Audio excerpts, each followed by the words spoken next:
Okay.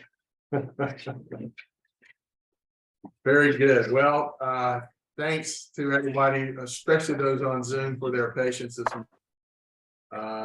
Anybody that's picking this up on YouTube will not have gone through what those folks had to go through. So we were trying a little bit of new technology and had to kind of get it fixed. Yeah. Thank you. And but we're glad you're here. It is Saturday, February the 4th, here in North Texas after an interesting week of ice and sleet and freezing rain. Did anybody get snow? There was no snow. It never got deep enough to get snow. So Mike, I was going to try to ask for a little indulgence from you, but we can't. All we had was ice and sleet. So but anyway, let's go ahead and get our cynical started with our entering in prayer, and then we'll have a few things to talk about after that. In the name of the Father, the Son, and the Holy Spirit. Amen. Father, come to reign in me. With this one act, I want to embrace my entire life. Embrace every thought, every word, every action, and all the people I meet. The things I have to do and all my duties. I want all to be done in your duties. I want all to be in your most holy will. I want to put my whole day right for this in your most holy will. So that should be corrected, or should there be things I did, they may all be done in you. Amen. Holy Spirit, fill hearts with your faithful, and enkindle in them the fire of your love. Send forth your Spirit, and they shall be created, and you shall renew the face of the earth. Remember your congregation, with you have observed from the beginning. And let my cry come to you. Let it be with you, and with your Spirit. O God, who is taught the voice of the faithful, By the light of the Holy Spirit, grant us in the same Spirit, to be truly wise, and to ever rejoice in holy consolation. We ask this through Christ our Lord. Amen. In the name of the Father, and the Son, and the Holy Spirit. Amen. I've got the fan blowing up there. Is that making it too cool from anybody? Would you like me to go ahead and turn it off, or is it okay? Okay. If it gets cool, let me know. We'll turn it off. So again, welcome. Mary is not here today. She's here in spirit. She has her family is kind of strewn out across the country, and the Christmas airline situation kind of wrecked some of their plans, and they've all now, I think, come in to the Dallas area, and they are celebrating Christmas as a family together today. So she's not going to be here, but that's okay, because that's where she needs to be. But we're glad that everybody else is here. We've got a nice large crew on Zoom, and for anybody that finds us on YouTube, glad that you're here with us today too. John, I'm going to ask you to do one thing, please. On my computer over there, there's that pop-up. I think just got it is all that needs to be, or whatever. Perfect. So we're for everybody that it's been 2 weeks since we've been here. We've had a retreat that most everybody attended, or at least a lot of people in the room attended over this last weekend. I'd like to start our conversation in just a couple of minutes for those that did attend the retreat, maybe just a little bit of feedback on how it impacted you, how what you thought about it. So what maybe you'd like to share with this group. So I'm gonna put you on the spot, but I'm gonna give you a couple of minutes to get your thoughts together before I call on you. And just remind the group that we're kind of finishing up our readings on this our theme, which is called the gift. And in essence, what we're trying to do is just to talk about what is the gift of this divine will. What is this thing that's called the divine will? And we're going to start out again with our scripture that we have spent time on. and our already and catechism readings already, and then we'll get into the readings of Louisa. But one of the things that I wanted to kind of put out there for folks to think about is we also, as kind of a double hope for this session, these last 3 sessions, is to be able to give folks an intro into how to respond to a question of when someone asks, well, what you're studying the divine will, what is this thing called the divine will? Or what does it mean? What's it all about? And so what I would like to propose as one way for us to think through that, and I'm working on another little document that we'll share in a few weeks that starts this way. But if we say to ourselves, maybe from one point, I know there's multiple points, so this is just, I'm throwing it out for conversation here. If we in our mind say, this thing called the divine will is really, it's the fruition, the coming to fruition of the first thing that we ask for in the Our Father, right? Which is thy kingdom come, thy will be done on earth as it is in heaven, on earth as it is in heaven. And if we say, well, okay, well, how do you explain that? And this is kind of how we're going to go today, just a little bit in this methodology behind my madness here. When we can start out by saying, okay, what are we're trying to accomplish? Thy kingdom come, thy will be done on earth as it is in heaven. Well, what does that mean, or how does that happen? Well, the first thing you do is you go over to scripture. We're gonna read again Genesis 1:26, I think it is. Yes. Where God talks about image and likeness. And then, okay, so in Genesis, this is how God wanted it to be, right? And the catechism then reinforces what image and likeness means. That we got like 5 catechism readings. We've started with 1, and now it's kind of expanded out to 5 different readings, where the catechism talks about this thing called image and likeness, and a recognition through the catechism of that we are meant, that on the last one we read here, we're meant to be sharers in the divine nature. It's meant for us to return back to where we started. Okay, so we say this is what that God wanted us to be in the beginning, and the catechism explains kind of how with the fall and what likeness and image means, and how it's all related. And then you have the book of heaven, which is the how. And then, so from what we were supposed to be to maybe in some form or fashion, even a recognition of this is what should be coming to tell us what to do, then here is the book of heaven that tells us what to do. And what's the end of that is the return of the creature to the order and the place and the purpose for which it was created.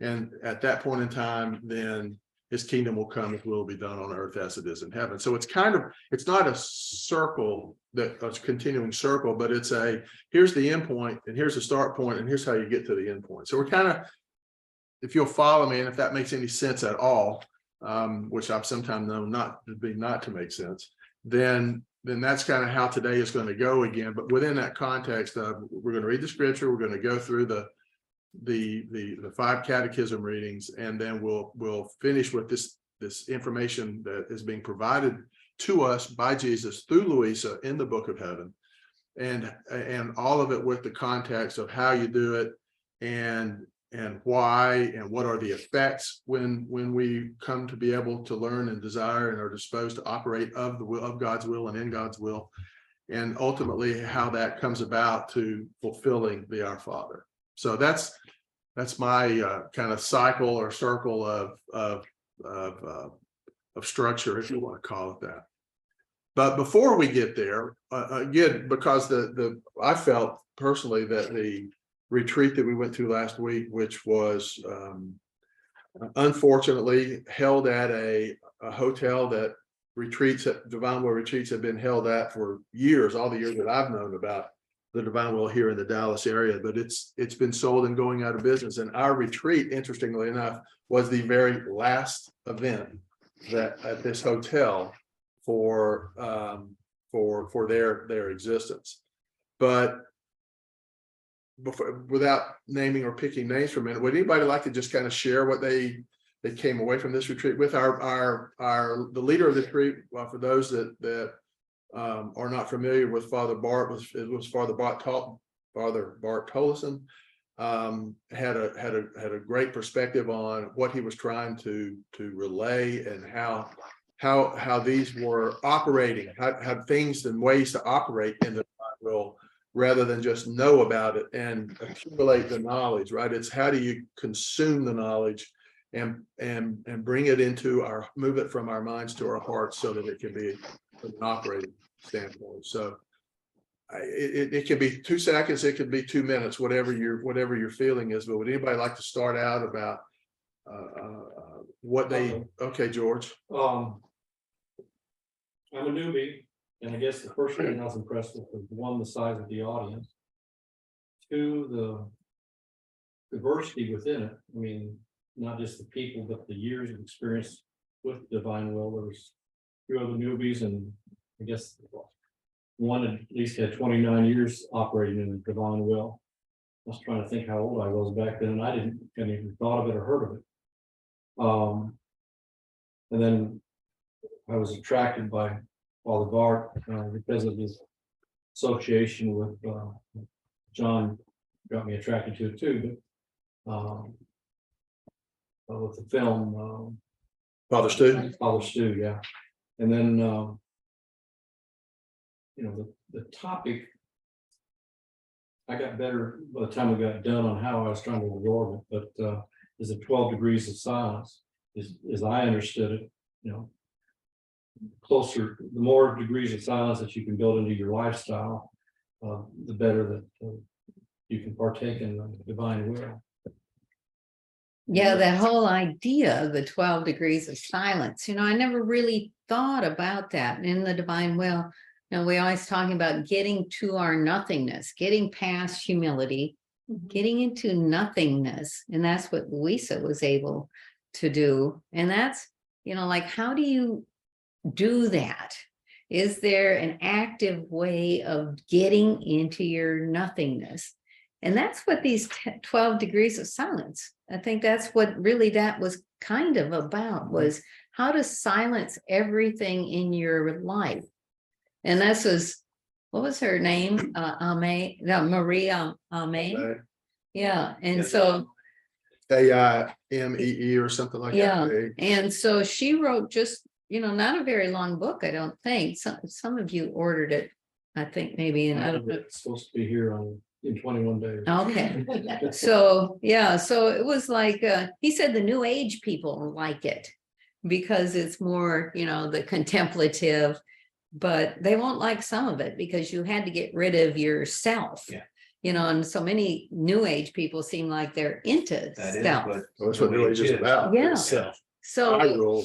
Right. So I don't know if maybe they skip that, just like people skip the John chapter 6, talks about the Eucharist. Let's not read that chapter if you're not Catholic. But all the ways that we have to silence things in our lives.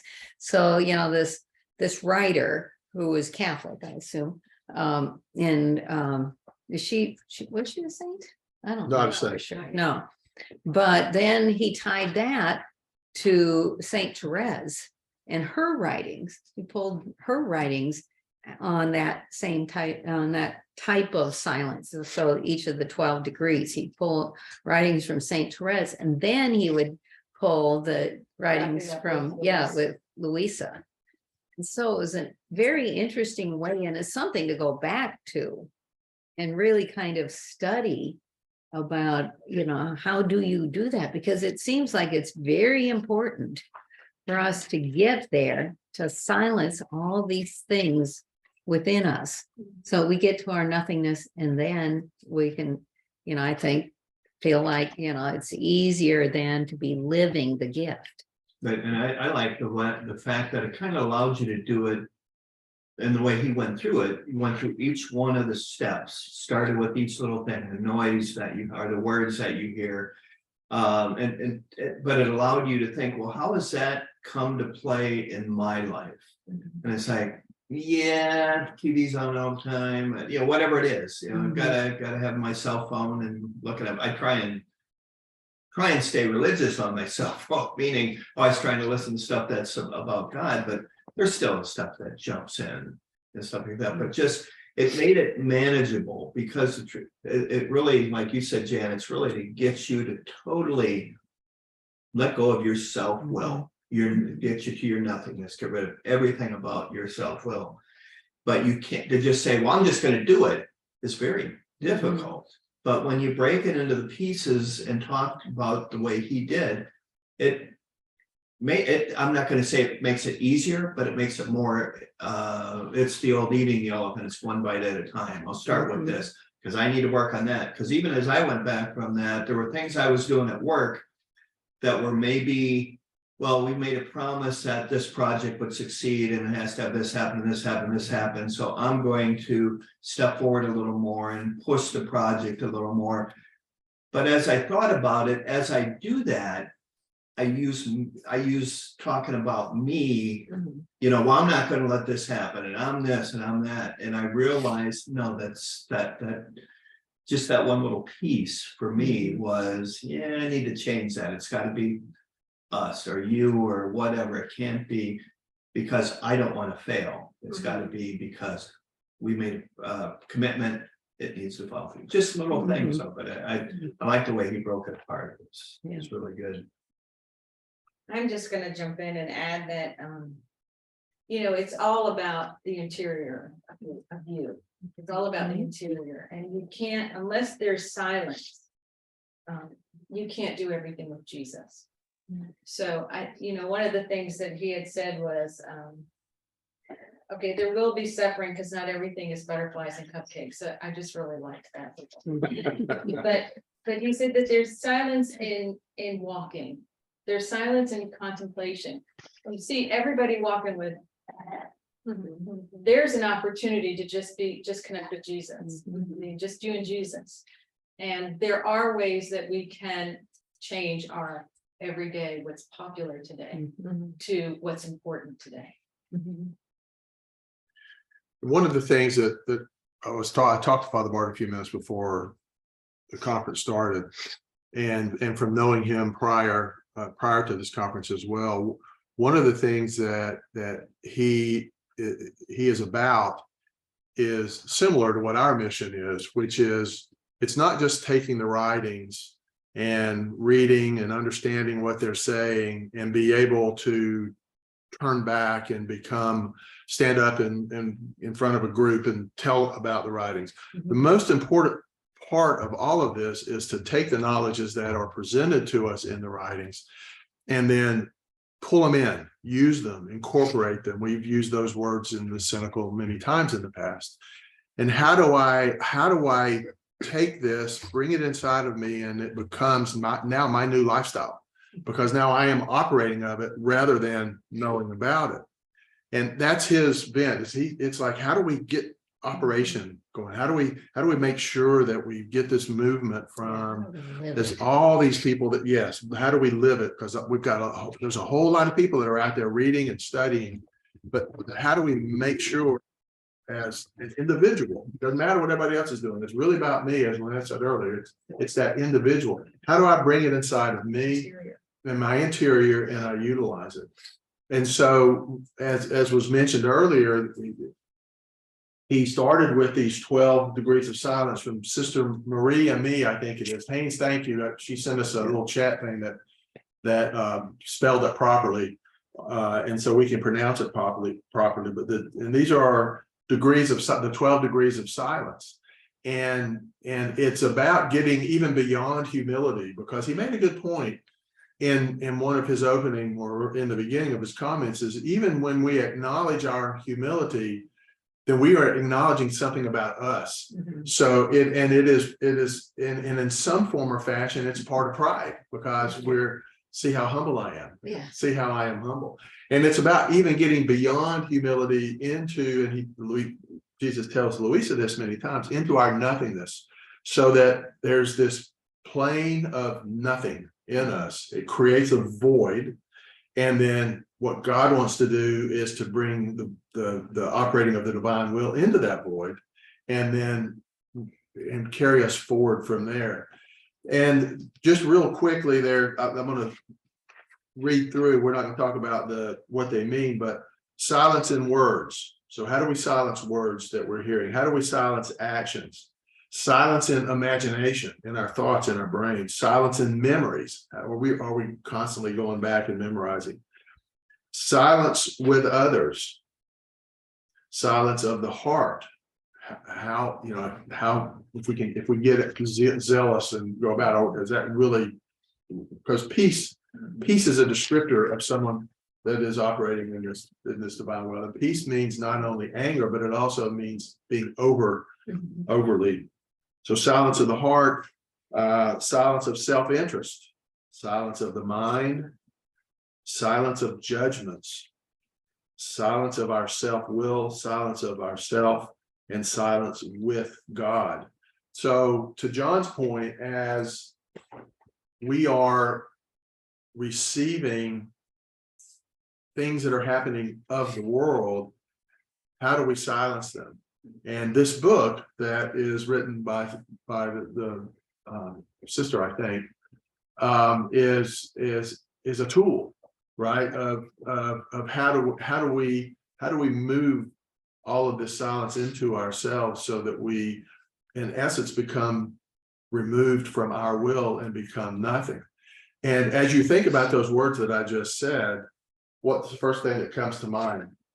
Holy cow, that's a lot of stuff to go through to try to manage and to become silenced. But as we decide that's what we want to do, and as we decide to go about doing it and using this tool and coupling with the readings and with other tools that we have out there, the removal of the human will is the most difficult thing that there is to do. And the exercise of removing that human will, I would offer up, is in essence purgatory that we go through on this side of death, because Jesus says you're going to go through purgatory one way or the other, one side or the other. And we all, in our mind at least, can think about how do we silence all these other things going on, and the difficulty and the pain of keeping my mouth shut. I'm not going to respond back, or I'm not going to engage in the reactions or something that somebody does. That there is a pain in doing that, and stopping it and controlling oneself, and managing that is the act of consuming. And as in my language, it's the act of consuming these knowledges and toward the point that they're operating in me. But any other words that anybody might like to add in on that, or a question? Well, one thing that was just put upon my heart as everyone was speaking about this was, it was put upon my heart that when you're just kind of a normal person going about your daily life, trying to be a good Christian, you may think of it in terms of, or I used to think of it in terms of, I'm taking a break for my daily life to go to mass, or I'm taking a break for my daily life to pray. And that as you try to live in the divine will, you kind of juxtapose those, you flip it and say, okay, I'm trying to live always in the divine will, and then sometimes things suck me out and try to get my attention for the world or whatever. Whereas perfection is, there are no breaks. You're always in the divine will, and you don't allow things to suck you out. And I guess this is a tool to try to help you get there. Exactly. And as we'll start here in just a minute, as we go through the catechism items as well, the thought that you can be there, because the last word in the last one is going to be sharers in the divine nature. And that's the likeness of God, is sharing in the divine nature, that we are able, as Jesus tells Louisa, we are able to achieve that through grace, not by nature, but it's by grace, because he wants everybody to, and he wants his will to be done on earth as it is in heaven. And this is how he goes about exercising it.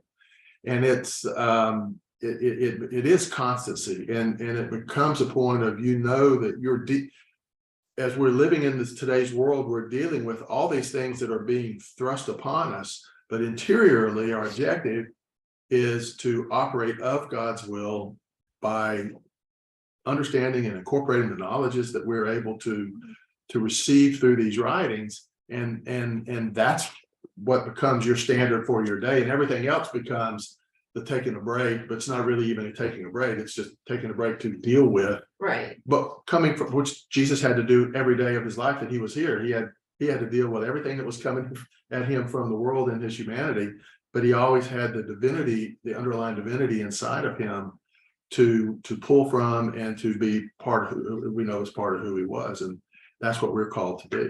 That's how he created us in the beginning. Right, and what's been put upon my heart just recently is that God's put upon my heart is Jesus gave equal glory to the Father in all acts of his humanity, not just his passion. And so when you're truly living in the divine will, it doesn't have to be something spectacular, as long as you're truly seeking to be in the divine will and to give glory to the Father in whatever you're doing. Right. And let's hang on to that word glory, because it manifests itself in a variety of spots here.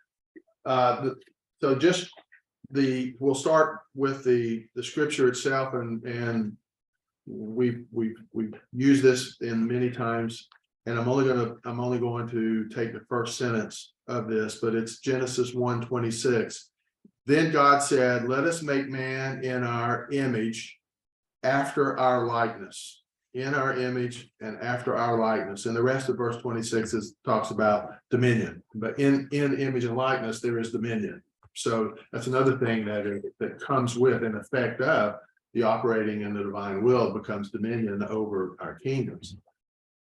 So this word image and likeness, image, we've come to understand, is the reflection of Jesus, but the likeness, as we'll come to understand here in just a minute, and will be reinforced in just a minute, the likeness is the ability to return the glory to God, as in that phrase that we use, to give to God what is due to God on the scale due to God, which is what we're called to do. But now, because of all that has happened after Adam's fall and how he's trying to bring this back, we can do it on behalf of all creatures, past, present, and future. So the first, I'm going in a little different order than what maybe some of you, if you have our notes, I'm changed it up a little bit, because as I was reading them, I tried to go through a progression. Again, I'm being an ordered and structured kind of person. But the first one from the Catechism is 2809. 2809. The holiness of God is the inaccessible center of his eternal mystery, the inaccessible center of his eternal mystery. What is revealed of it in creation and history, Scripture calls glory, the radiance of his majesty. In making man in his image and likeness, God crowned him with glory and honor. But by sinning, man fell short of the glory of God. From that time on, God was to manifest his holiness by revealing and giving his name in order to restore man to the image of his creator. So the intention of restoring man back to the image and likeness goes way back, if you want to call it that. The second reading is 410, number 410. And that reading says, after his fall, man was not abandoned by God. On the contrary, God calls him, and in a mysterious way heralds the coming victory over evil and his restoration from his fall. God calls him, and in a mysterious way announces the coming victory over evil, which would be on earth as it is in heaven, right? We could assume that. And his restoration from the fall. This passage in Genesis is called Proto Evangelium, first gospel. The first announcement of the Messiah and Redeemer, of a battle between the serpent and the woman, and of the final victory of a descendant of hers. Final victory of a descendant of hers. I would offer up that descendant would be Louisa, that by providing this information in the book of heaven is what's going to lead to the final victory over evil. So that was 4:10. The next one is 7:05. 7:05 says, disfigured by sin and death, man remains in the image of God, in the image of the Son, but is deprived of the glory of God, of his likeness. The promise made to Abraham inaugurates the economy of salvation, at the culmination of which the Son himself will assume that image and restore it in the Father's likeness by giving it again its glory, the Spirit who is the giver of life. We know we're in the fiat of the Holy Spirit. And the conversation here to me is again about restoration. So we're really talking about restoration and what's going on here in the divine will. And then the last two are 52 and then 51. 52 reads, God who dwells in unapproachable light wants to communicate his own divine life to the men he freely created in order to adopt them as his sons in his only begotten Son. By revealing himself, God wishes to make them capable of responding to him, of knowing him, and of loving him far beyond their own natural capacity. And we've talked a bit about how, as we come to understand these knowledges in the divine will, while our relationship with God, that gap gets compressed and becomes totally compressed, and ultimately until when we are one with God and in his likeness, then there's the gap is there and there's constant communication. I think the other day Michelle used it as prayer, constant prayer. Praying unceasingly. Praying unceasingly. Thank you. That was the right one.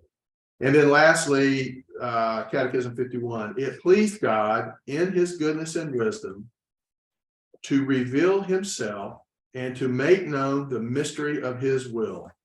So he wants to reveal himself and make known the mystery of his will. His will was that men should have access to the Father through Christ, the Word made flesh, in the Holy Spirit. So access to the Father through Christ, the Word made flesh, in the Holy Spirit, and thus become sharers in the divine nature. So this image and likeness is reinforced through the catechism that it's meant to be there, and we're meant to take it seriously. And we also now know from the writings of Louisa, from the words that Jesus tells her and the knowledges that come from that, this is the time.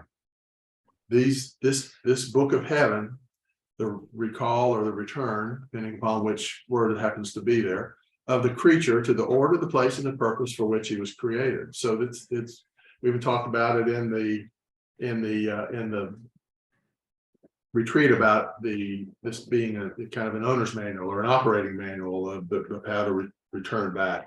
And we know that there's in the let me look at my words here, in the book of heaven, he tells Louisa that, this is the way to live in my will.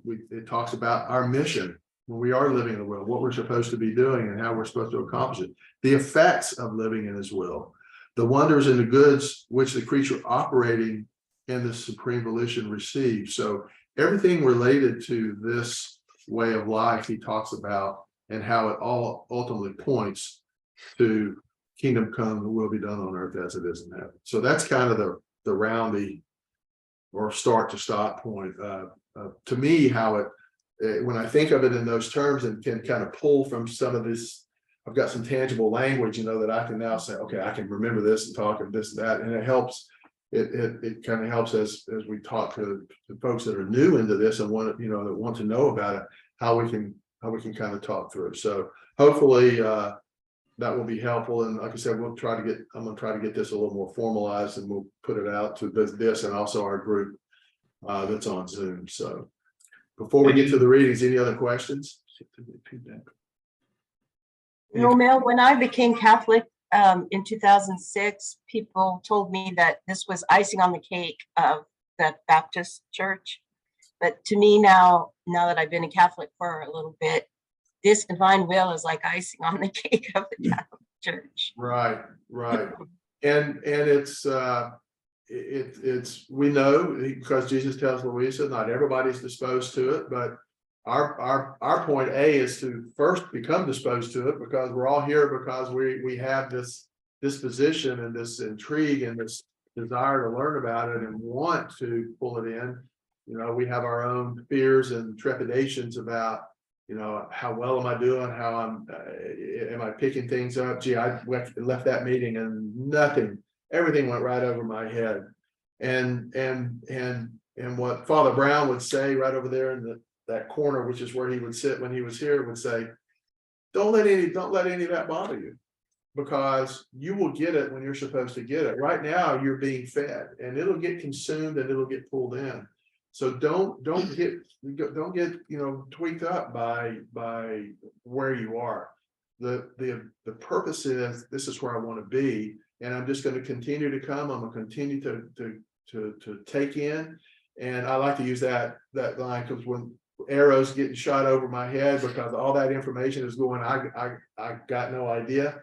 But one day I got in a reading, and as soon as I heard him describe to Louisa whatever the topic was, those arrows dropped down and they started hitting me right here. And then I got it. And that's the way we all know that it happens to us, and it will happen to everybody. So it's an important part of this whole exercise of becoming constant, as you mentioned, is just absorb it, let it come in, masticate on it. You know, that's the word of choice, that this isn't going to automatically come in and all of this. Some can and will, but it takes time to think it through and to have an understanding, and how am I grasping it, and how's it impacting me. And there's steps along the way, as it is with these 12 degrees of silence. I'm going to hit steps along the way that I'm going to go, oh, he wants me to do this. Yeah. The answer is yes. If you want to do this, then the answer is yes. So Haynes put the book link, Amazon, in the chat box for people who may want to order it. yes, thank you for doing that, Haynes, too. And Sure, when no problem. we, it was really funny, us being humans. As soon as Father Bart started talking about it, you could see people, you kind of look sideways and you could see people pull their phone out, and they were starting to and I think he knows it too, because he said, make sure you get the right book, because some of these, as excuse me, as Jan mentioned, are coming from a New Age perspective, but you want to make sure it's the one that's written by Sister Marie Aimee. Yeah, okay, John's got it up there. Piggybacking on what you had said, one of the things Father said I thought was very profound was that perfection consists of living in the divine will. God only asks one thing: love. Take your soul and put it where you want it to be. Start your day. Put yourself before the Lord. So I just think it's a great way to start your day. We're always, hesitant on the words bilocate. Bilocate just means you take yourself there. Take yourself there. Wherever you want, be it the nativity, be it any of the mysteries from the rosary, just feel yourself there, put yourself there, picture yourself with the warmth and light of the divine hitting you. Feel it, take yourself there. It's a great way to start. And the most important thing is God only asks one thing: love. Okay, well then why don't we head over then to September 5, 1938. We were, I think, contemplating starting this 2 weeks ago, but then decided we'd push it forward. September 5, 1938. What's John reading? And I think John should read it. Think so? Here we go. And this, just to give a little background on this, too, several weeks, more than 2 weeks ago, we were talking, and there was some conversation about how can I'm thinking all the time, am I in, am I out, am I doing, am I not doing? And we have our doubts about this thing called the divine will. And again, if we can, and we get to points and then we cross over them and look back and go, oh yeah, I can see that was a point that I crossed, and then you get to another.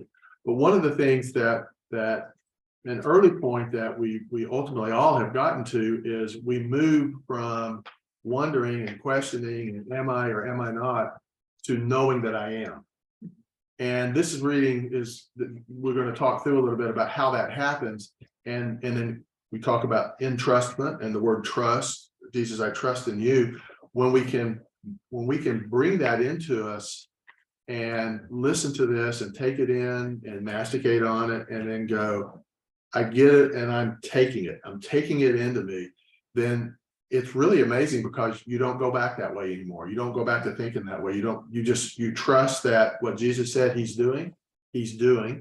And so my role is now to move forward and to look forward and know that what Jesus, and part of this writing, he's going to talk about that. And John, when we were going through that conversation that during the next week, John shot this reading over and said, this is a great reading that talks about it. So that's why we're giving John all the credit. That's right. For it at the moment. Well, we also had somebody saying that one of the instructors they listen to fairly regularly, I guess, talks about throughout the day, you need to keep, kind of pulling yourself back in, to the will. And it's like, well, you really don't fall out of it, because as we hear in this writing, Jesus tells her, don't worry about it.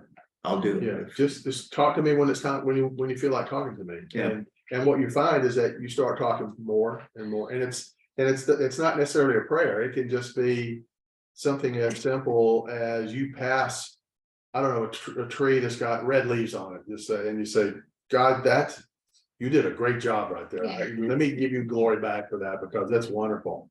And even for ice, because there's good for all the ice that happened. I mean, it's all good. Yeah. And you find yourself just having those, and he loves those things. That's one of the things for me that changed for me, is this perspective of the little things. And he actually likes the little things almost more than the big things, because that means that you're in constant communication with it. And you're attentive to what every little thing that's happening there. So anyhow, John, All right, would you read this? September 5th, 1938. This is volume number 36, the final volume. The human will, cross of the divine cross of the human. How in the divine will things change, dissimilarities disappear. How Jesus compensates for anything that may be lacking to one who lives in his will. I feel the life of the divine fiat inside my soul, wanting to be my motion, my breath and heartbeat. It wants such a union with my human will that it can be opposed in nothing. Otherwise, it starts complaining, disappointed, and feeling as if crucified by the human will. Then my beloved one, repeating his short little visit, told me, my blessed daughter, how much my will suffers in the creature. It is sufficient to tell you that every time she does her will, she crucifies mine. Therefore, the cross of my will is the human will, but not with 3 nails, as I was crucified on the cross. Rather, with a nail for each time that she opposes my will. How many times my will is not recognized, and while it wants to do good, it is rejected with the nails of ingratitude. How excruciating is the crucifixion of my will in the creature. How many times it feels as if being nailed by her breath, heartbeat, and motion, because not being known as the life of that breath, heartbeat, and motion, the human breath, heartbeat, and motion become nails for it, preventing it from doing in them the good that it wants. Can I interrupt you 1 second there? That's a big paragraph. He talks about breath, heartbeat, and motion. Every one of those is an act that God has created for us, for our seeing the light on earth. That's our act of inhale, exhale, heartbeat, heartbeat, heartbeat. It's every, and of course, our motion on all that we do, all our outside things that we see. Every one of those are acts. And every one of those acts needs to be returned to God with the same glory that we've talked about earlier that he issued them with, because that creates that on the scale due to God of the conversation. So when we don't do that, when it hasn't been done for him, those acts are acts of the human will. They're not on the same scale. And that's what he's saying, is he's getting crucified them because it's being done from the human will standpoint rather than the divine will standpoint.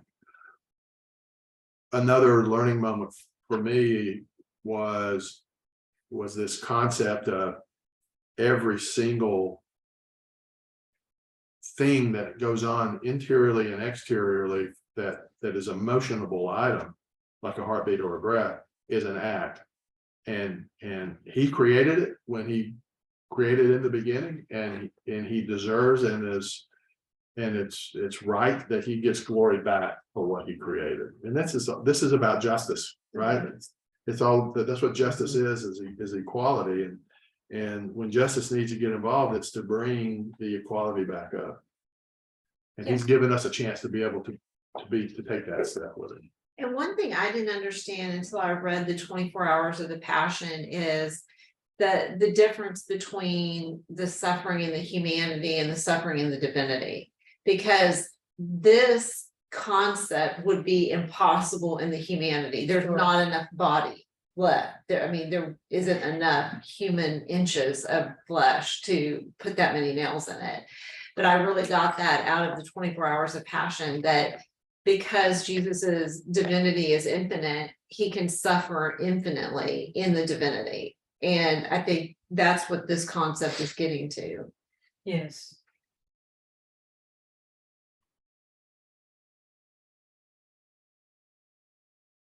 Oh, how my will feels crucified. Hold on. Within the human will. With its divine motion, it wants to make the day arise inside the human motion, while the creature crucifies the divine motion, causing the night. Hold on one second. Controlling too many things here. Causing the night to come, putting the light on the cross too. How sorrow my light feels in being repressed, crucified, put in a state of incapacity by the human will.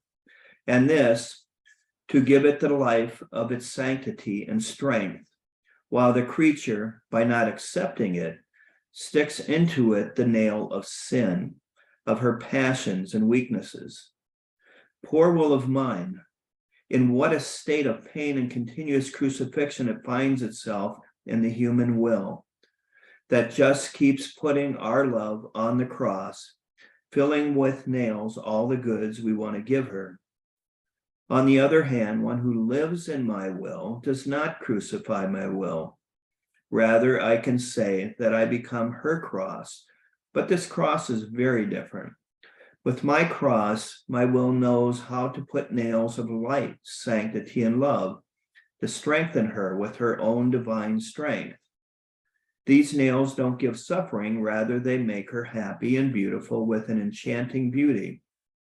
They are the bearers of great conquests, and one who experiences them feels so happy that he prays to us and begs us to keep him always on the cross with our divine nails. From there, nobody can escape. If the two wills, the human and the divine, are not united, one will forms the cross of the other.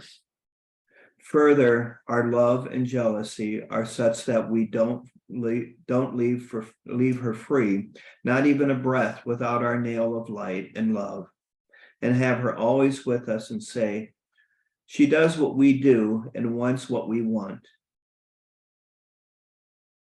You must know that as the creature enters our will, everything is transformed.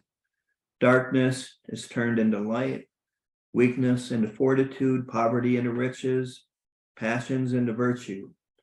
Her mutation is such that she is not the same as before. Her state is no longer one of the most wicked slave, but of the noble queen. Our divine being loves her so much that it runs into her acts to do whatever she does. And since our motion is continuous, we move and love her, move and hug her. Our motion moves and kisses her, making her more beautiful and more the same. In every motion, we give from ourselves, and in the emphasis of our love, we tell her about our Supreme Being, making known who we are and how much we love her. We identify ourselves in her and she in us. Our will and her will are one, to the extent that we feel her in our divine motion. And as she takes what is ours, she loves us with our will. She gives us our inaccessible light and to glorify our sanctity, to praise us and say, holy, holy, thrice holy are you. You enclose all, you are all. How beautiful it is to see the human smallness inside of our will, having in its power our divine being, to give it back to us, to love us and to glorify us as we want and justly deserve. In our will, the parts become equal, dissimilarities disappear. Our unity unites everyone, everything and everyone, and makes one the acts of all to become the act of all. Can we stop for just a second? Single act. Yes. But notice in that last paragraph there, motion, he uses the word motion a lot, right? And that's volition. We've seen that, we've heard the term volition as well as will, divine volition, divine will. And to me, if you think of the context of each one of those acts, when God created in the beginning, he created those acts for all of us, all acts for all of our life. That's why we have a beginning and an end. He created, that's why he knows the hairs on our head and all that, because he created each one of those acts. But those acts need motion to have life when it brings, and we see the light of day, right? So this motion is the motion that is like in a, I'll say an animated film. You have to have a projector to take the film and turn it and move it. So each one of those slides or screen in an animated film has to be moved through, and then the next one comes behind, which creates the smoothness. You go back to the early days of Walt Disney cartoons to today's animation, and that smoothness is filled out, but it's still the same thing. It's single frames that are being moved by something. So when the divine will is moving it, then we're operating in the divine will. We're accepting the divine will to be the motion and the mover of our acts. When we're not, then it's the human will that's moving it. And they never stop coming after us to want the divine will to be there. But even the little bit, just because it's so small, the human will can't create like God creates, right? But the degree of happiness that they talk about, that just seeing that little piece of the human will inside the divine will operating brings them so much happiness, brings heaven so much happiness. They feast. I mean, he talks all the time about heaven feasting. They have all kinds of feasts when the divine will is being moving us and down here on this side of eternity. And it's pretty cool. But it helps to explain, to me, it helps to explain what he's talking about is he wants, and we want as well, the divine will to be the motion and the mover of our, and by doing that, then what does he say?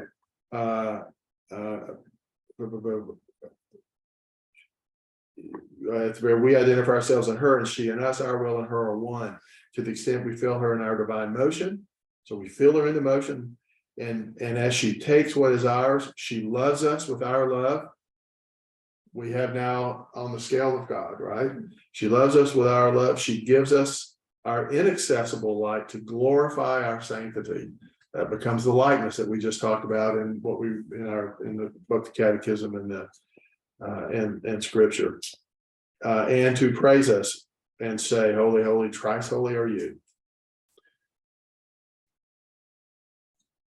Pretty, You know, that reminds me of originally when Adam was walking with God, or before the fall, exactly. And how it was, yeah. the return of the creature, what's the subtitle of the book, right? The return of the creature to the order, the place, and the purpose for which he was created. That was Adam before the fall. So the objective is to get all of us creatures back to Adam before the fall, because he had a whole lot of stuff that he wants to share and to bring to us and to give knowledge to us about, that he's unable to do because Adam fell.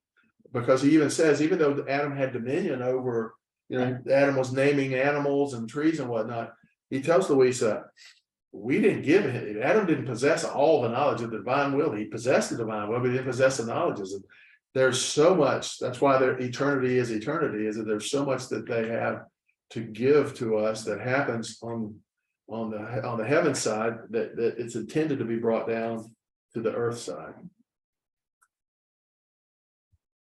Sorry, John, that was a little long-winded on that. This back here.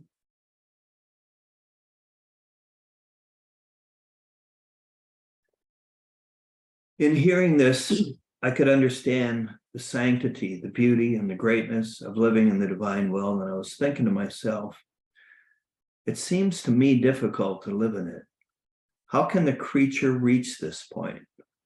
The human weaknesses, the circumstances of life, many times are too painful.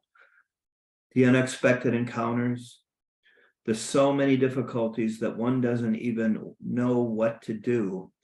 Wouldn't all these things lead the creature astray from a life so holy that it would take a perfect attention not to?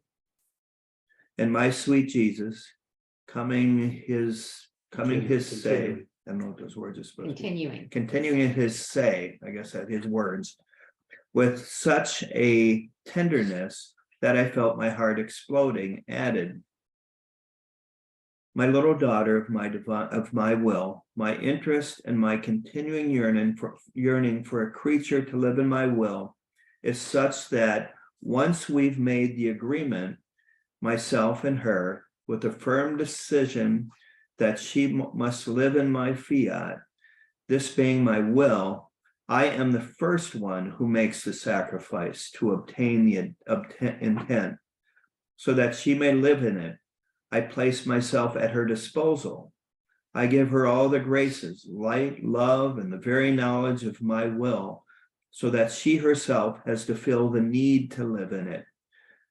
When I want something and she promptly accepts doing what I want, I take care of everything. And when she fails for weakness, for inconstancy, or for negligence, not for will, I come to compensate. I do what she was supposed to do, transferring to her what I did as if she had done it. Let's stop there. There's the biggie. That's the big paragraph there. Two points though. One is the acknowledgement that he says, Intent.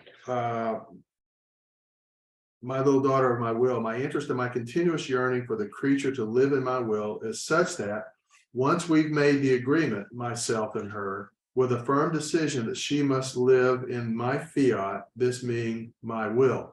So there is a point where there is a mutuality, there's a mutual agreement by God. Father Brown used to talk about, the gift is the gift. Jesus wants to give the gift. But when we first start this exercise and we first start this learning and the transformation that he talked about, Jesus holds on to, think of it as a book that he's given us. He holds on to it because he wants to make sure. We know we go through this exercise of some people come in 3 and 4 and 5 meetings and then they go, this is not quite for me, and they leave. Well, he's not going to let them leave with the book. He wants to make sure that we want the book to stay. And once that we and he make that connection and he knows because we become more constant in what we're doing, then he will provide these things because we're wanting that. We're constant in what we're doing. And then basically he says, if you fall down, but he says, not for will, right? Right. He says, when I want something and she promptly accepts doing what I want, I take care of everything. And when she fails for weakness, for inconstancy, or for negligence, in our entering in prayer, we say, should I become distracted or should there be things I forget? But then he says, not for will, I come to compensate and I do what she was supposed to do, transferring to her what I did as if she had done it. So it is if she had done it, but it has to be the not for will. That's the thing. So as we're trying to learn and comprehend and consume all these knowledges and bring them into us, and our desire is there, and our will is to understand this and to bring it in, then it means we don't really need to give thought to, am I not? The only thing we should be thinking about is, I want my will to be there. I want my will to be there. I am all in, God. I am 100% in. And he does. And he does the rest. Because he does the rest in all of this anyway. All he wants is us saying yes. And to stay that course. Get out of God's way. And get out of his way, right? Because he can do certainly a lot more than we can do. But that is that little word, those three little words there, you can run across them real fast. Mhm. Just like thy kingdom come, the will be done on earth as it is in heaven. Give us this day our daily bread. I mean, we go through it, you can go through them real fast, but as you stop and think about it and you really look at it, that's an important component as it relates to Jesus. I trust in you. I am trusting that, okay, I forgot. Maybe it was to your point earlier, it's been 5 hours since I've said, hey God, what's going on? That kind of stuff. Because he knows what our intention and what our will is. So if he knows that, right? He knows those things. That's an important thing to help us get over some of those initial hurdles about, am I or aren't I, or do I have to do this or don't have to do this? It's all about your purity of intention. It goes back to volume 2, the very first reading. Purity of intention and faith. You said Anybody else? Yeah, anybody wanna on Zoom got any thoughts on that, or we could? Okay. okay. My daughter, living in my will is life, not virtue, that I must form. The life needs me and continuous acts, otherwise it would not be life. At the most, it would be work.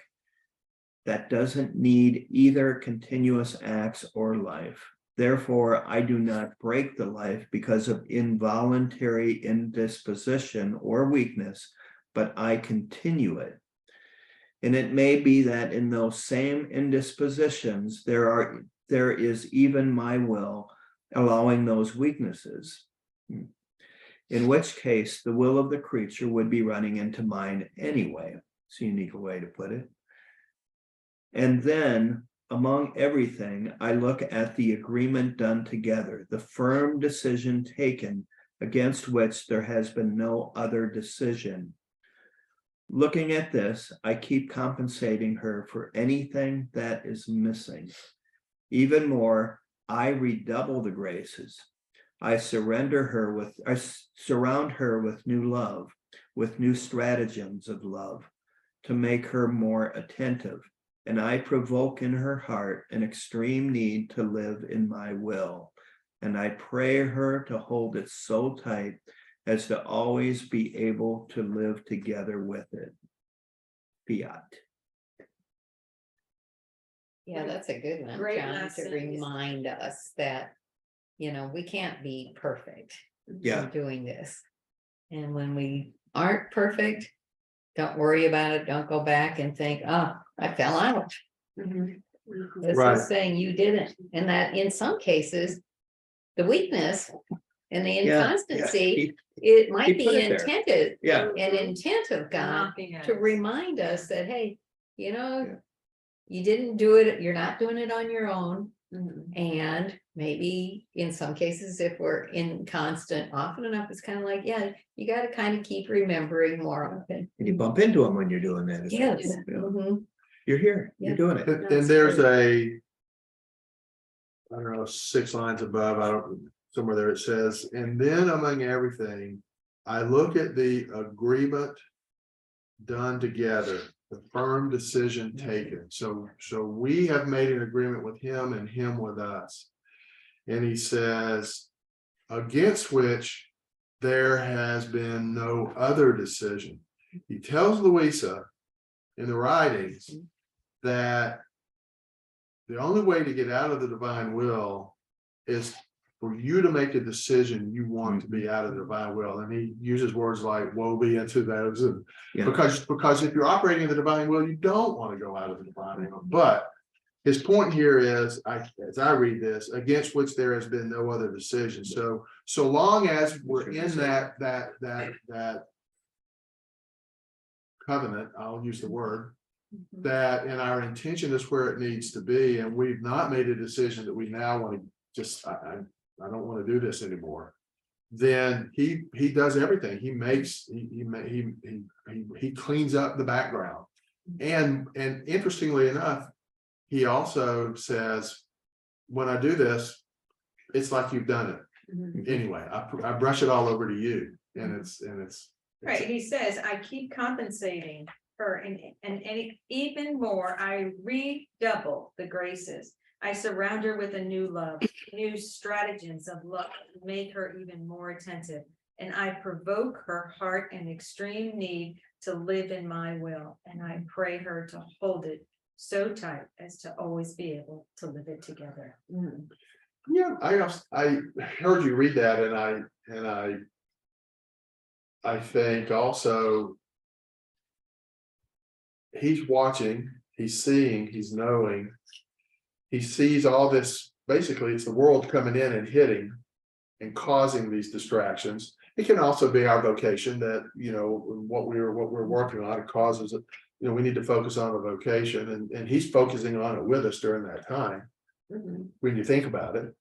But it's almost like he's redoubling the graces and that's almost like another gift. Right, of love. Which says, I see what's coming into you, and your intention is not veering. You're staying on with all this that's coming and bombarding. So what am I gonna do? I'm gonna redouble the graces, and I'm gonna give you a thank you in your heart that you're gonna feel and go, wow, I'm getting this, it's And I'm gonna gonna pull do us it even for you. tighter. Yeah. I'll let him do it for me. 'Cause he can do it much better than I can. Well, I forget what the volume was, but there was this reading that he said, I want the creature to give me as gift their will every day. That it's just like this special gift that he desires from everybody each and every day. And that was just really neat to me, because if those of us who are parents, we get these little trinkets from our kids and they're very precious to us. You know, completely meaningless in terms of values of the world. No. But that's the image that was created to me. It's just every single day he wants that gift from us. And I just thought that was a neat little image. And it can come formally by doing the entering in prayer, like we do every day. Good And morning. I think most all of us probably, when we open our eyes, we're hitting that prayer. Or when we come back to life from our sleep, we're hitting that prayer, or pretty soon afterwards. That can be obviously the formal way, but I think also even, like you said, even just the communicating on things that you see going on as you're driving down the road or walking on your walk or whatever you happen to be, or on wherever you're at, that's one of those trinkets, is that communication and acknowledgement and the attention that you're paying to creation and what he's provided for us. So. Okay. Then why don't we go to our next reading, which is October 6th, 1922. October 6th, 1922.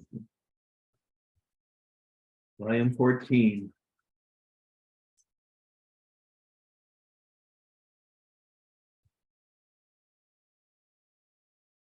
Would anybody like to read this? I'm happy to read. Get there, Wait a minute, George, your brand new iPad is starting to act like Jan's phone. No, Take it it's- forever to get I'll there. guarantee you it's the operator. George, if you'd like to read, please feel free. I gotta get there first. Go ahead. So do I. No, so do I. Hold on. Give me just a second. Yeah. Operating too many screens.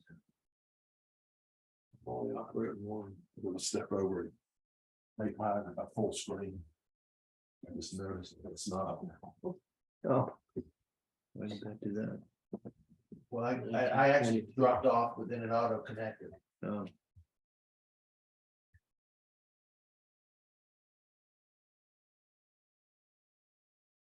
Okay. You want me to I'll do it. go? Okay, good. I got there. The first plane of the human acts changed into divine, changed into divine, and the divine will was done by Jesus. Louisa is the first one to live in the divine will. So this is intended to, I'm sorry to interrupt before we start.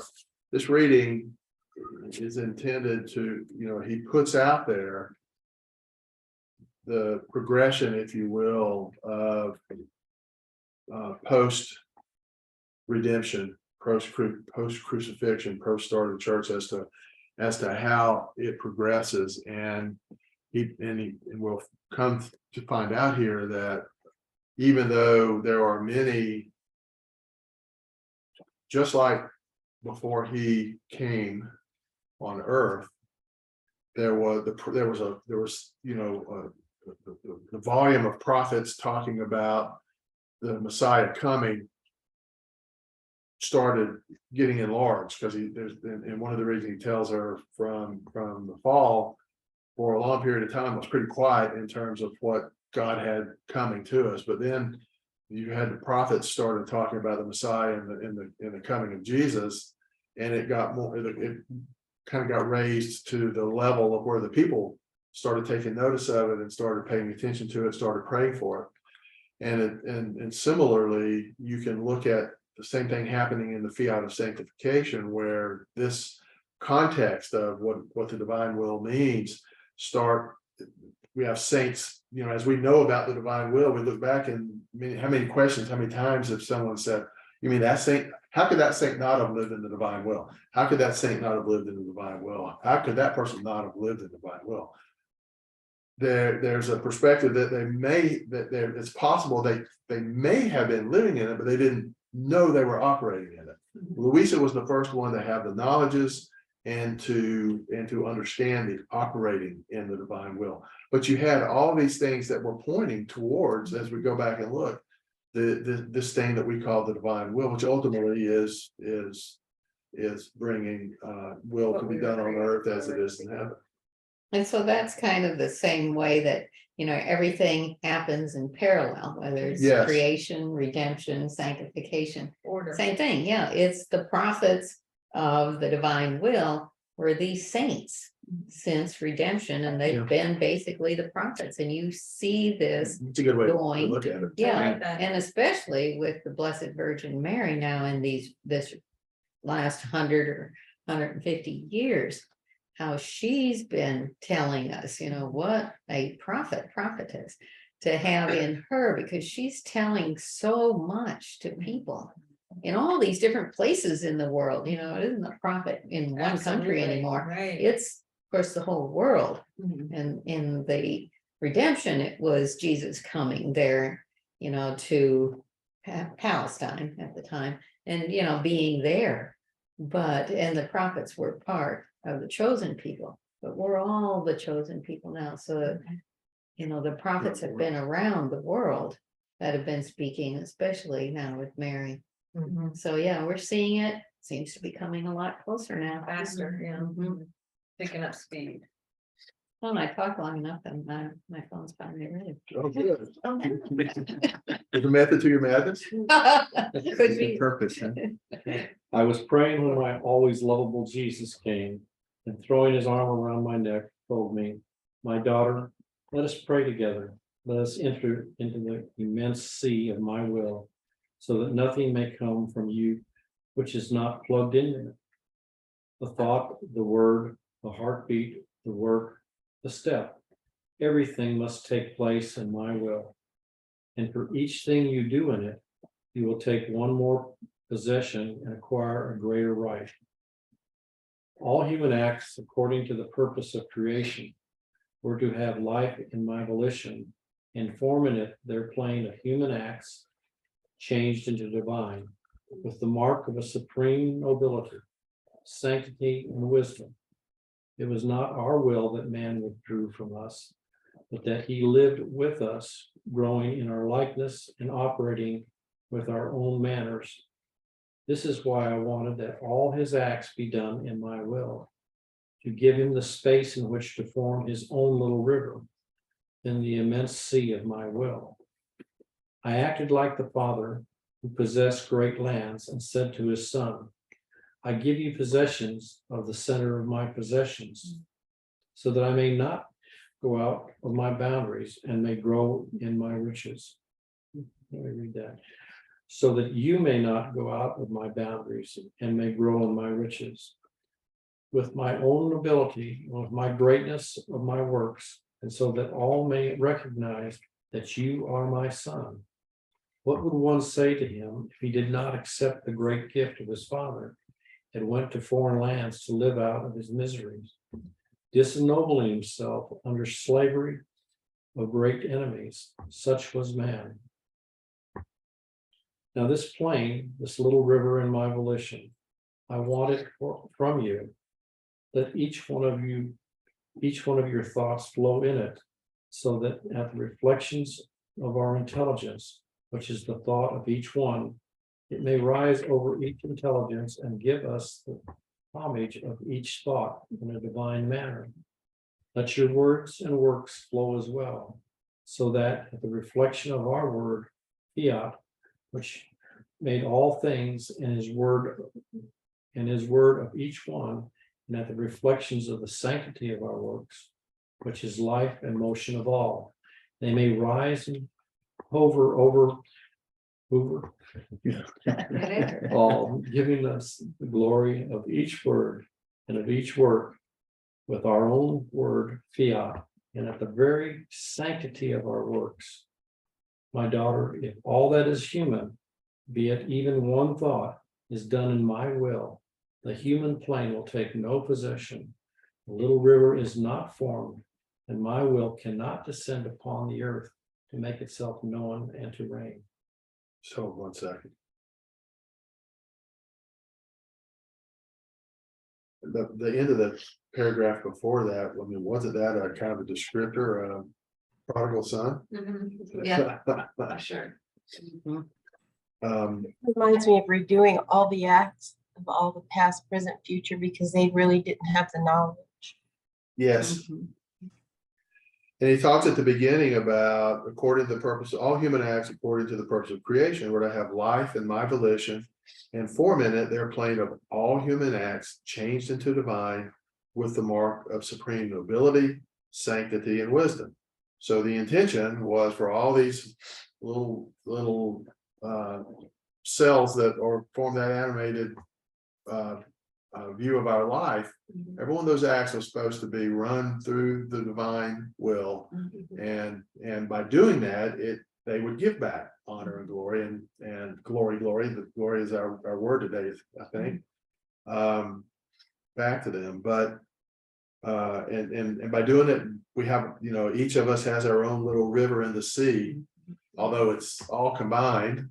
But you still have your own, our own kingdom, which we have dominion over, because we're the one deciding what's going to run our acts, whether it's going to be our human will or the divine will.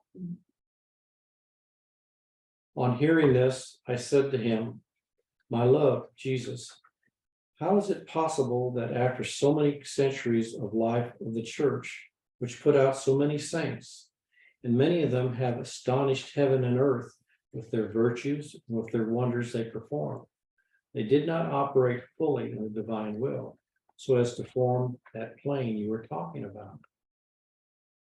Were you waiting just for me, the most unable, the most bad and ignorant one, in order to do this? It seems just incredible. And Jesus, listen, my daughter, my wisdom has means and ways which man ignores, such that he is obligated to lower his forehead and adore it in mute silence. And it is not up to him to dictate the laws to me, whom I should choose in the appropriate time, which my goodness disposes. Besides, first I had to form the saints, who were to resemble me and copy my humanity in more perfect way, as much as is possible for them. And this I have already done. Now my goodness wants to move further and wants to give in greater excesses of love. And therefore, I want them to enter into my humanity and copy what the souls of my humanity did in the divine will.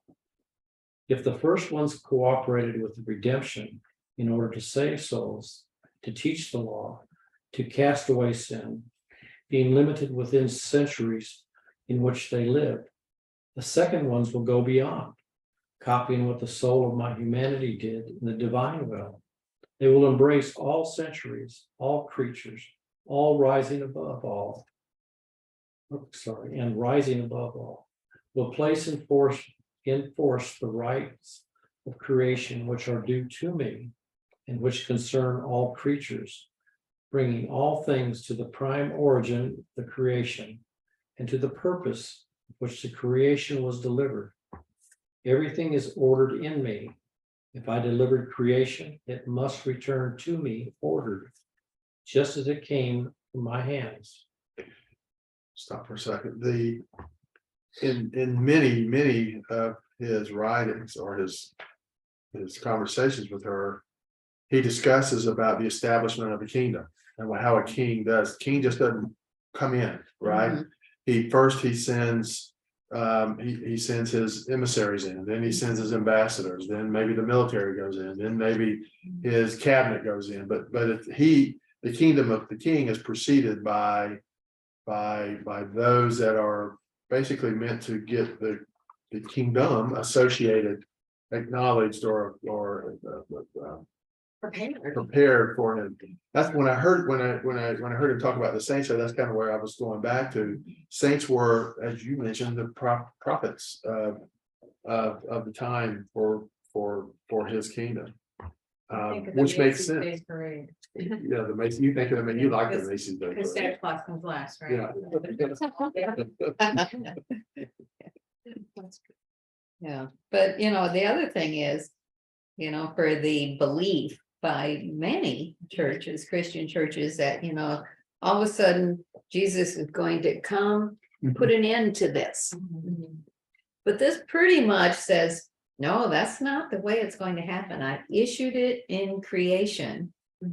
And it's going to come back to me in that way. It's not going to come back to me with, I'm fed up with all you guys here on earth. I'm putting an end to this.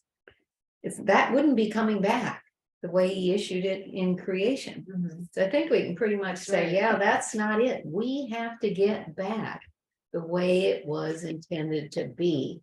And even though I think why somebody would end up thinking this is because, like I did, I'm thinking, I don't know how we're ever going to get there. That before the divine will, I was thinking, I don't know how we're all going to go out and evangelize in all these countries. Even the Catholic ones are getting worse, not better. You know, you think of South America, Central America, you know, people are falling away. Europe, which used to be the bastion of the Catholic Church, nobody goes to church anymore. And if they do, it's because, well, Germany has their public way that they make people, they tax people so that, hey, you know, that's how they get money out of the church. But, you know, it's like, yeah, I used to think that can't happen. So I can see logically how people got to the impression that God's just going to put an end to this because we can't convert all these people. It's just, there's too few of us physically to get out there and start going around evangelizing, knocking on doors. But, you know, thankfully, It's not the way we have to do it. It is interesting. Man took us out of the divine well. And man will bring us back into the divine well. It's just. And it's we were interesting. given the key with the Our Father. Yes, Yeah. yes. I would phrase it a little bit different. Man will be a tool to bring it back, but it's really, you know. Well, just as man took us out by deciding to do his will, no God, man will have to decide to do God's will. Yeah. To get us there. And- And on earth as it is in heaven. Mhm. It'd still be Yeah, through the that. freedom of our Yeah, will. choice, yeah. Yeah. And you know, let me see. I want to say this. He has different ways. Just like he has said, you know, earlier, man can't tell me what to do. In this Right. reading that George read, I mean, he didn't say it that way, but in essence, I do it the way I want to do it, and man's not gonna tell me how I have to do it. And just whether he understands it or thinks it should be done this way or that way, I mean, I will do it my way. And the mission that we have, the frontline primary mission that we have as children of the divine will is repairing and redoing acts. Because that's what God wants first and foremost, is all these acts that have not been done with divine intent or in the divine way to be able to give back to God what's due to God on the scale due to God by the way that he created them, that justice of those acts. He wants, I mean, think about all the immensity of the acts from Adam's fall to the last man. He wants all of that returned back to him. And that's our first mission, right? I mean, everything else that we talk about, that we learn about, that we're doing relates to the effects of that mission. And we may be doing different things to accomplish that mission. But once he gets back the return of the number of acts that he wants to get returned to him, and only he knows the answer, Jesus says, then what we're doing is hastening that to happen. And he, ultimately, he doesn't want what I think what John has pointed to earlier, he doesn't, and you were pointing to, you can't do it from a way of slavery. You will do this. That's contrary to the way he operates. It has to be the desire. But when you think about the illumination, right, and how that's intended to go down with everyone seeing, kind of being a prejudgment, that's my words, by the way, kind of event, and people have the opportunity to say, I get it now. That will be a human making their decision to go in that regard, but he's not going to make everybody do it, because that's just not how he is. That's contrary to what God and God's love is. It's the way or good. One thing that was put upon my heart while you were speaking was a couple weeks ago, you told a story about meeting a Navy SEAL in Yes. an airport and telling him, thank you for your service. And he said, well, thank you for paying your taxes. And, just this concept that we're doing something so insignificant like paying our taxes, and they're out doing the really hard work. Well, what God put upon my heart is Jesus gave the Our Father, and all of these times that we were praying, thy kingdom come, thy will be done, that it was praying for the children of light to come and Mhm. be the front line of redoing all these Wow. acts. Mm. And it's just that everyone who's prayed the Our Father since Jesus walked on the earth has been praying for us. Right.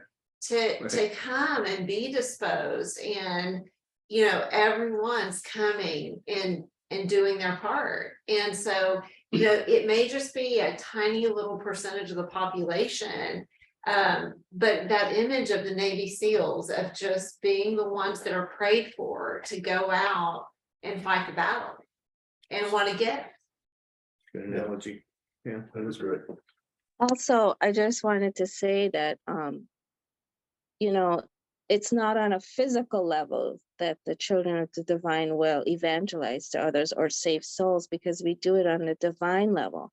Right. So like, even during COVID, when no one was getting baptized or we didn't have access to mass or the Eucharist or church, souls were still being saved on a divine level through our acts, through the divine will. Absolutely. Okay. Thank you.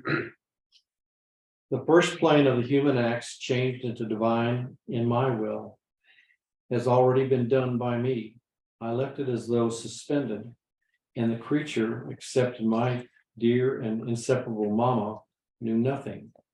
This was necessary.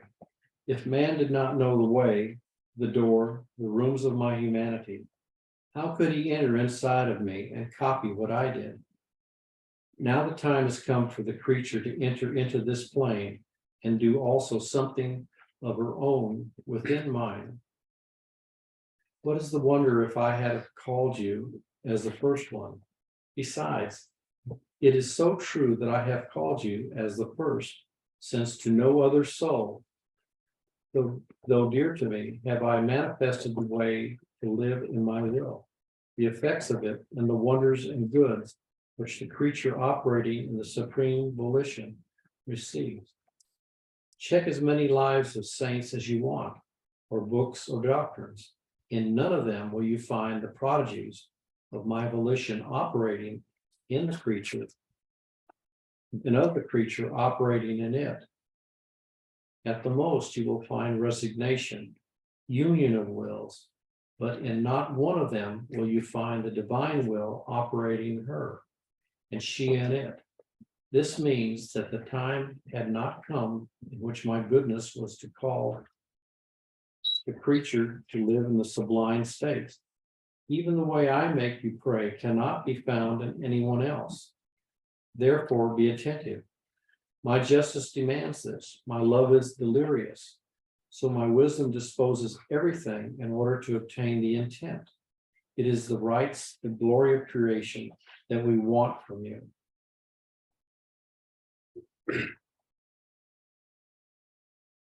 And that doesn't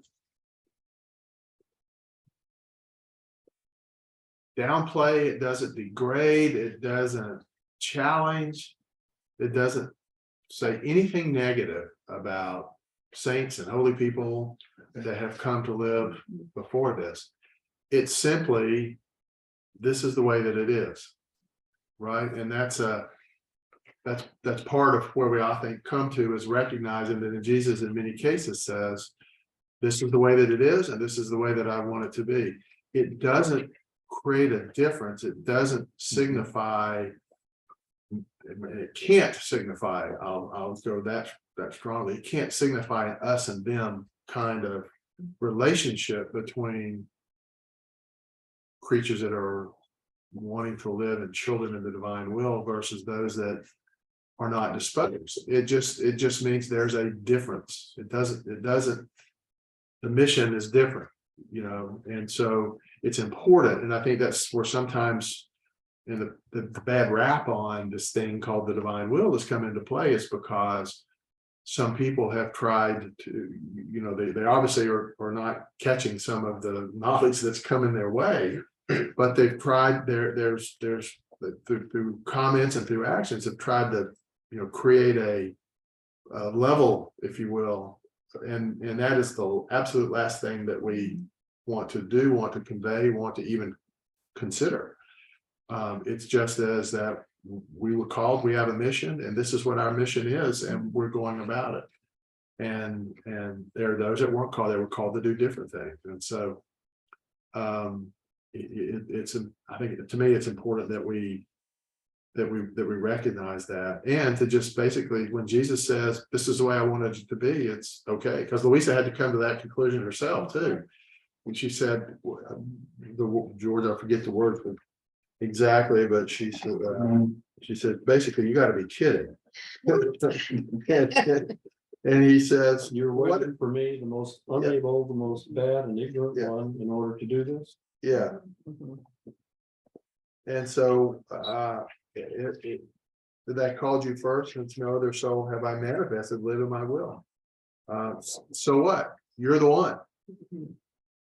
And so let's move on. Let's go down the road. Let's do this.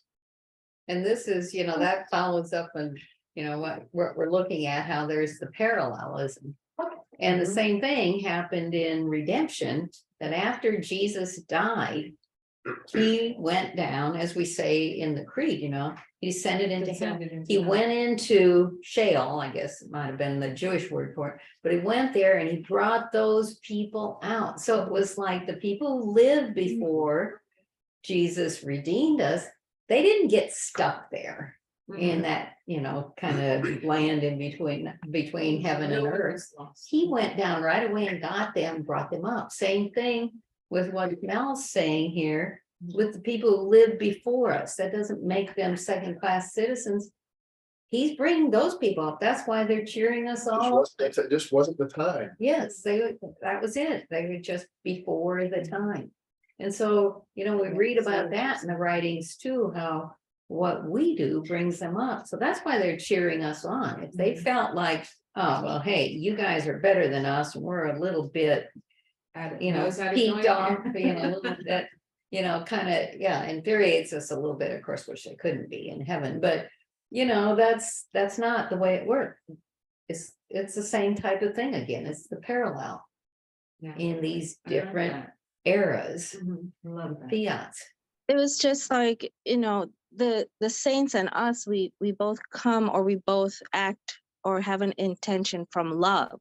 But the difference was that Louisa opened up the divine side of Jesus for us, the divine acts, his divinity that we access and act through as if we're in heaven on earth. So they knew his humanity, but we've gone the next step, the further step into his divinity while still on earth. So I think that's the difference between the saints and us, is that we are in his divinity and they were living in his humanity while they were on earth.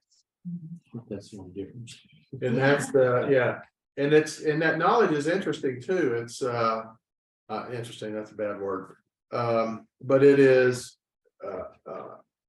if you take that knowledge and you bring it into yourself, you're going, holy cow, all of my life until now, I've been aware of, I'll go back to the Passion, that this is what happened in the Passion. But once you read the 24 hours of the Passion and you realize and you hear the details of what was going on in the Passion, and especially from the divine side in the 3 hours in the garden,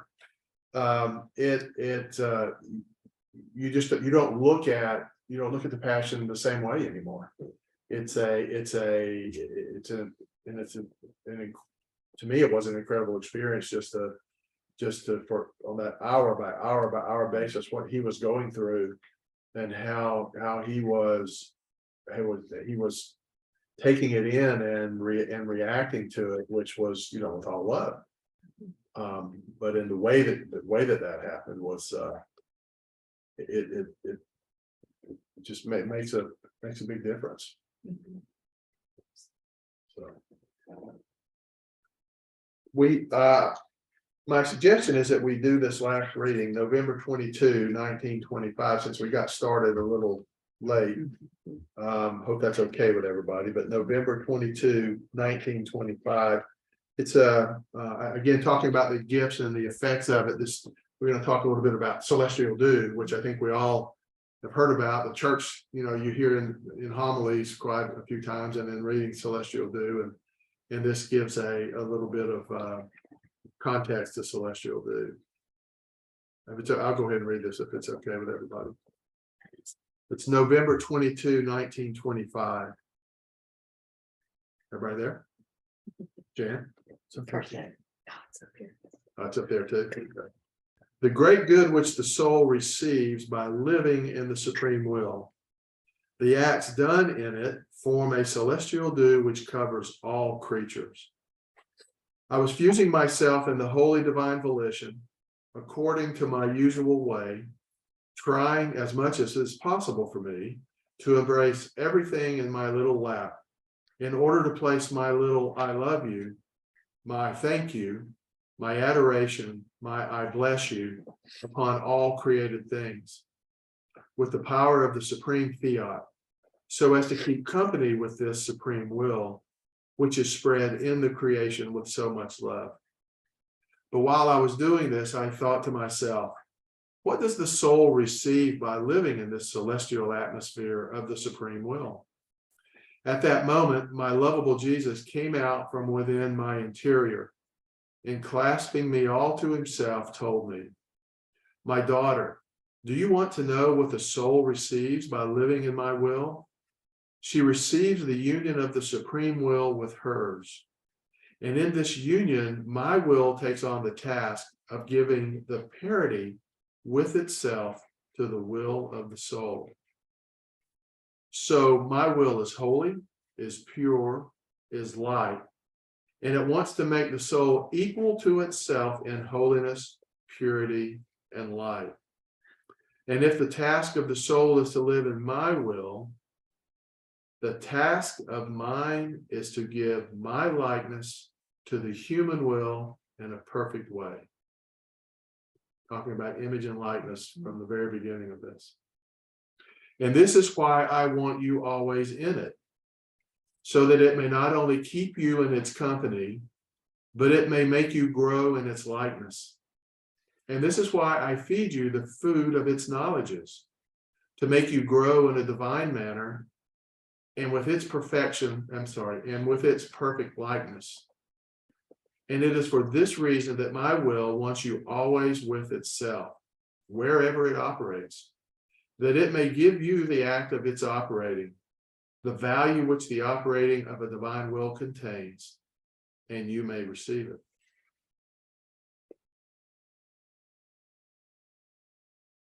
The intention is likeness. I guess was my 2 cents on that. On hearing this, I said, "My love, your will is everywhere, so everyone lives in it. Yet not everyone receives this likeness." And Jesus immediately added, "And what does this have to do with it, my daughter? It is true that all live in my will, because there is not one point in which my will is not present. But almost all live in it as foreigners or as mercenaries, others by force, others as rebels. These live in it, but do not know it, nor do they know its goods. On the contrary, they are the usurpers of that very life which they have received from my will." We've talked about this before, that, the divine will provides life. So where there is no divine will, there is no life. So everything is run by the divine will. It's a matter of being part of it and being engaged in it. Each act of these is a dissimilarity that they acquire between their will and that of their creator. It is the confirmation of their poverty, of their passions, and of the thick darkness with which they fill themselves, in such a way that they are blind to all that is heaven. In order to reach the parity with my will, one cannot live as a foreigner, but as the owner. One must look at all things as one's own and have all the care for them. Therefore, it is necessary to know them in order to love and possess them. As beautiful and good as something may be, if it is not totally one's own, one does not love it, does not esteem it, does not use all the care which it deserves. One always has a cold eye in looking at it, and a heartbeat of life without life for loving it. On the other hand, if that something is one's own, one is all eyes to look at it, and all heart to love it. One esteems it and reaches the point of making of it an idol for his heart. That something in itself has not become more beautiful. What it was, it still is. It has not gone through any change. It is the person who went through a change by acquiring it and keeping it as something exclusively his own. This is what the soul receives by living in my will. She receives it as her own. She possesses it. She feels its celestial aura, its life of heaven, the likeness of the one who created her. And as she lives in my will, she feels studded with the reflections of her creator. In everything, she feels the power of that fiat, which gives life to all things. And in the sea of goods which she possesses, she says, how happy I am. The will of God is mine. I possess it and I love it. Which is what he was describing earlier about half giving the son half of his inheritance and having him live in it. They're just beautiful words. Therefore, all the acts done in my will diffuse over all, and all take part in them. All the acts done in my will diffuse over all, and all the acts take part in them. See, when at daybreak you were saying, may my mind rise in the supreme will, in order to cover all the intelligences of creatures with your will, so that all may rise in it. And in the name of all, I give you the adoration, the love, the submission of all created intelligences. While you were saying this, a celestial dew poured upon all creatures, covering them, to bring the requital of your act to all. Oh, how beautiful it was to see all creatures covered by this celestial dew, which my will formed, symbolized by the night dew, which can be found in the morning over all plants, to embellish them, to fecundate them, and to prevent those which are about to wither from drying up.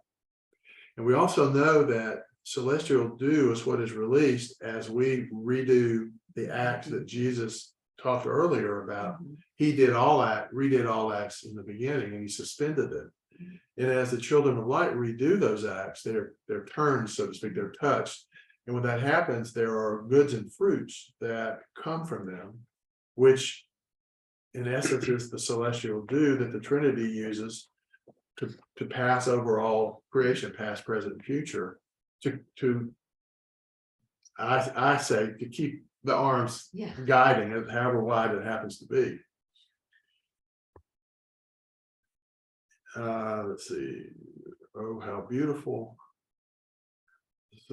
How beautiful it was to see all creatures, I'm backtracking just a little bit, covered by this celestial dew, which my will formed, symbolized by the night dew, which can be found in the morning over all plants, to embellish them, to fecundate them, and to prevent those which are about to wither from drying up.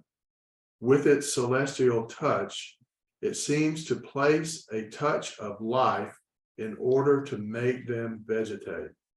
How enchanting is the dew at daybreak. But much more enchanting and beautiful is the dew of the acts which the soul forms in my will. And yet my love and my life, with all this dew, creatures do not change. And Jesus, if the night dew does so much good to the plants, unless it falls on dry wood, severed from the plants, or upon things which contain no life, such that even though they remain covered with dew and somehow embellished, the dew is as though dead for them. And as the sun rises, little by little, it withdraws it from them. Much more good does the dew which my will makes descend upon souls, unless they are completely dead to grace. And yet, by the vivifying virtue it possesses, even if they are dead, it tries to infuse in them a breath of life. But all others, some more, some less, according to their dispositions, feel the effects of this beneficial dew. Fiat.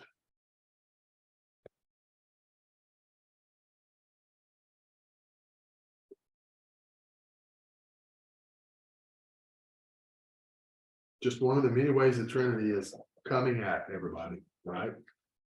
They never give up. It's incredible.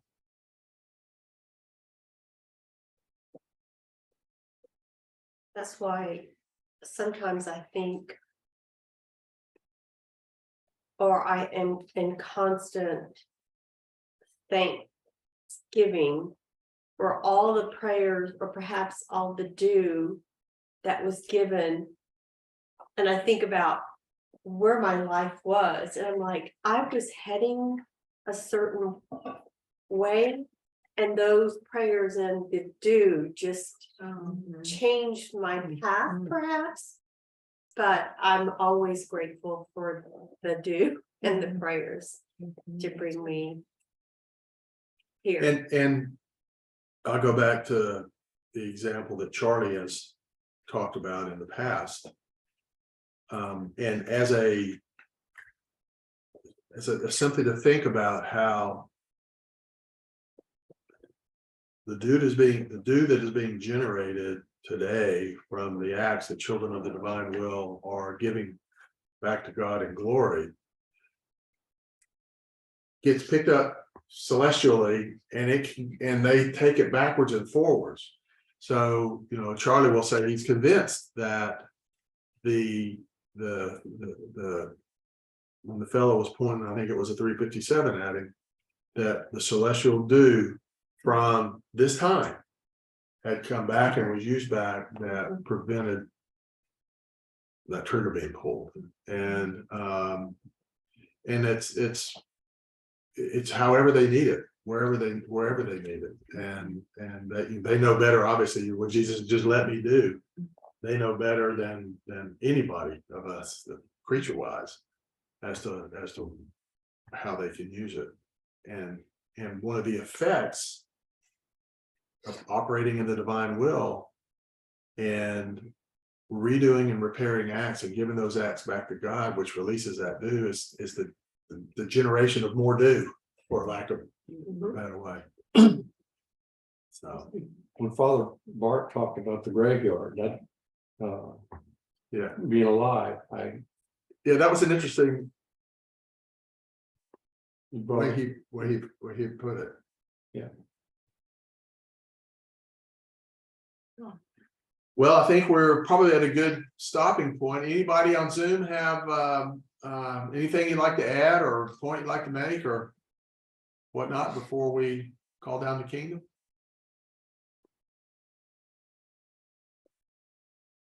All righty. Well, thanks for joining us. Appreciate as always. I want, Go ahead. thank you. Hey, Thank you. Just great readings they were great. weren't today. Yes. They were great and reflective and hopefully pulled in that this thing is real.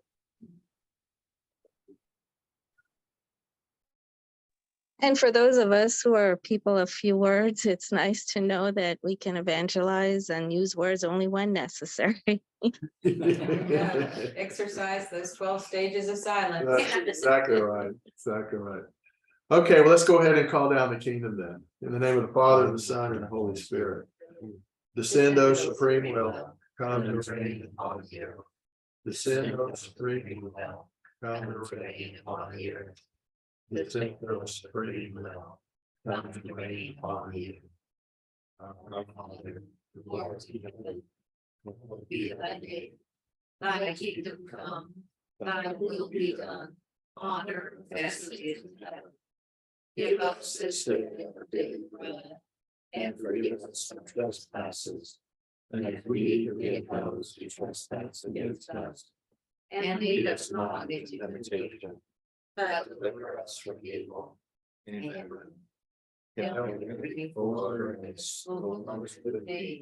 Blessed art thou among women, and blessed is the fruit of thy womb, Jesus.